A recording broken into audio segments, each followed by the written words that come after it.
இரும்பு சத்து மிகுந்த சாலட். தினம் ஒரு சாலட் சாப்பிட்றது வந்து நம்மளுக்கு நல்ல ஆரோக்கியத்தை கொடுக்குங்க.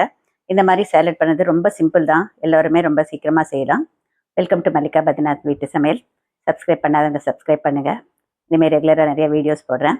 இந்த சாலட் பண்ணுறதுக்கு தேவையான இன்க்ரீடியன்ஸ் பார்த்தீங்கன்னா 2 கலர் கேப்சிகம், அதோட zucchini கட் பண்ணி வச்சுருக்கேன், வெள்ளரிக்காய் கட் பண்ணி வச்சுருக்கேன், அத்திப்பழமும் பேரிச்சம்பழம் எல்லாமே நம்ம தேவையான அளவு எடுத்துக்கலாம்.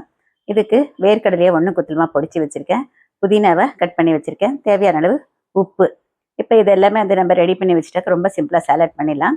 இதுக்கு வந்து ஒரு சாஸ் யூஸ் பண்ணுறேங்க. அந்த சாஸ் வந்து அதாவது ஸ்வீட் சில்லி சாஸ் அப்படின்னு சொல்லுவாங்க. இது வந்து இனிப்பு சுவை கொடுக்கும், லேசாக காரமும் இருக்கும். ஹர்ப்ஸுக்கு வந்து பேசில், அதாவது தின்னத்து பச்சிலை உலர்ந்தது எல்லாத்தையும் ரெடி பண்ணி வச்சுக்கோங்க. முதல்ல சாலட் ஆயில் இல்லைன்னா ஏதாவது ஒரு ஆயிலை வந்து ஒரு டீஸ்பூன் அளவுக்கு ஒரு பவுலில் எடுத்துக்கோங்க. அதோட நம்ம காரத்துக்கு தகுந்த மாதிரி இனிப்புக்கு தகுந்த மாதிரி ஸ்வீட் சில்லி சாஸ் நான் கிட்டத்தட்ட ஒரு 1 டீஸ்பூன் 1.5 டீஸ்பூன் அளவு போட்டிருக்கேன். இது ரெண்டையும் சேர்த்து ஸ்பேச்சுலா வச்சு முதல்ல நல்லா மிக்ஸ் பண்ணிடணும். ரெண்டும் நல்லா பிளெண்ட் ஆகிடணும். அதுக்கு பிறகு நம்ம எடுத்து வச்சுக்கிற வெஜிடபிள்ஸ் எல்லாமே சேர்க்கலாங்க. பொதுவாக வந்து இரும்பு சத்து மிகுந்த சாலட்னாக்கா அதுக்கு வந்து விட்டமின் சி ப்ரெசன்ஸ் தேவை.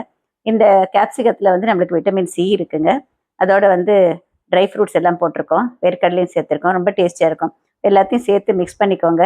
அந்த ஆயில் சேர்த்து கோட்டான பிறகு உப்பு போடுங்க. அப்போ தான் வந்து அது வந்து நல்லா க்ரன்ச்சியாக இருக்கும். ரொம்ப சிம்பிள் சாலட், ரொம்ப டேஸ்டி சாலட் ரெடி.